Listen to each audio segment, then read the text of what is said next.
Mga katrops, welcome back ulit sa aking channel, Sports React PH. At ngayon nga ay pag-uusapan natin ang balitang gusto nga na pong gamitin ni Kyle Kuzma sa NBA, ang 4-point line. Pag-uusapan na rin nga natin dito sa ating panibagong video, ang latest trade update ng Los Angeles Lakers kay Christian Wood.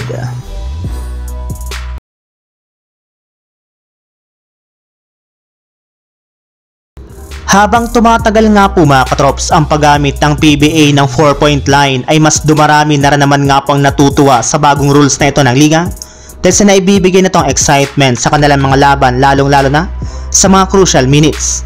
Maging ang NBA player nga po na si Kyle Kuzma na bumisita pa lang sa Pilipinas ng nagdaang araw ay aproba naman nga po agad sa ginagamit ngayon na 4-point line ng PBA.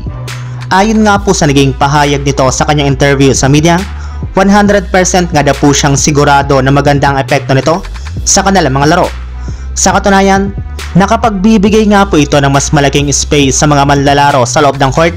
At the end of the day nga po ay karamihan sa mga players ngayon ay tumitira ng malalayong 3-pointer.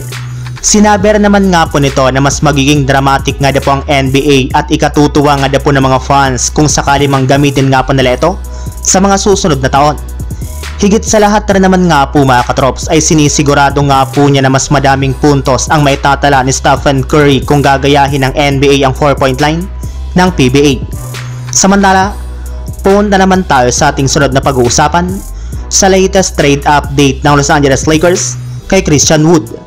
Base nga po mga katrops sa ibinulgar na balita ng NBA insider na si Jovan Buha ng The Athletic, isa nga daw po sa mga rason bakit walang nagawa ni samang move ang Lakers ngayong offseason ay dahil ayaw rin naman nga po ng kanilang team na gumawa ng maliliit na move na walang magiging epekto sa paglakas ng kanilang lineup. May mga teams rin naman nga po sana na nag-alok ng trade sa kanila, ang kaso lang hindi rin naman nga po nila ito tinanggap since wala nga po itong impact.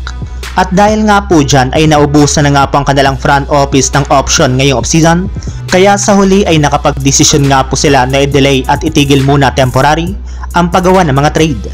Sa katunayan, ipinall out na rin naman nga po nila sa trade block ang ilan sa kanilang mga manlalaro, kagaya na lamang ni Christian Wood na ikinonsidera nga po nila na i-trade ngayong offseason sa kagustuhan ng kanilang team na makapagpalakas ng kanilang lineup.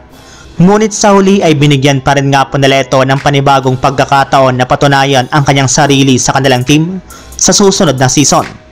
Kung inyo nga pong matatandaan mga katrops, hindi nga po masyadong nasulit ni Christian Wood ang kanyang unang taon sa Lakers matapos siya magtamo ng injury, kaya sa kanyang pagbabalik ay sisiguraduhin nga po nito na makakabawin siya sa kanilang kupunan. So yun lang mga katrops, ang handog kong story ngayong araw. Sana nag-enjoy kayo, please like and subscribe my YouTube channel, Sports React PH, para sa iba pang story at update patungkol sa NBA. Kita-kits muli sa ating susunod na video.